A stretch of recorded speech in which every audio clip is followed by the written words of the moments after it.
Guglielmo Chianese, in arte Sergio Bruni, nasce il 15 settembre 1921 a Villaricca, in provincia di Napoli.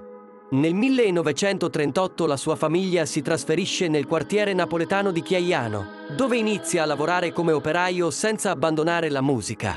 Fin da piccolo dimostra grande talento, a 9 anni si iscrive a una scuola serale di musica, dove fa capire il suo talento. A soli 11 anni suona già il clarinetto nella banda del suo paese, mostrando una passione sempre più forte per la musica e per la sua città partenopea.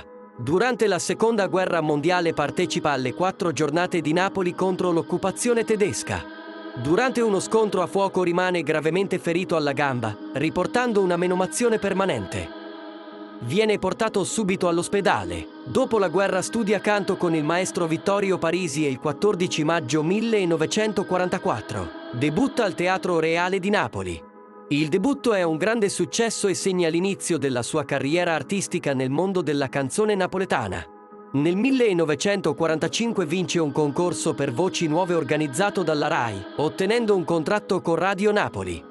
In questo periodo decide di adottare il nome d'arte Sergio Bruni per distinguersi da altri artisti con il cognome Chianese. Negli anni successivi diventa una figura centrale della canzone napoletana, partecipando alla festa di Piedigrotta, dove il pubblico ama la sua voce.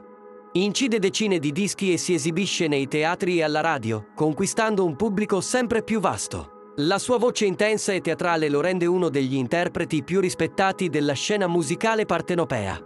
Tra i suoi brani più famosi ci sono Carmela del 1976, Nabruna del 1971 e Amaro e O Bene del 1980. Diventano celebri anche le sue interpretazioni di grandi classici della tradizione napoletana, come Reginella, che solo lui la sapeva cantare. Il brano Carmela, scritto con il poeta Salvatore Palomba, diventa uno dei simboli della canzone napoletana moderna. Nel 1948 Sergio Bruni sposa Maria Cerulli, con la quale avrà 4 figli e un padre amorevole e un marito presente e una famiglia molto unita. Negli anni 90 riduce le apparizioni pubbliche, ma resta un punto di riferimento per i giovani cantanti napoletani e per la sua città. Nel 2000 si trasferisce a Roma per stare vicino alle figlie e per motivi legati alla salute. Sergio Bruni muore il 22 giugno 2003 all'età di 81 anni, lasciando un vuoto enorme nella musica napoletana.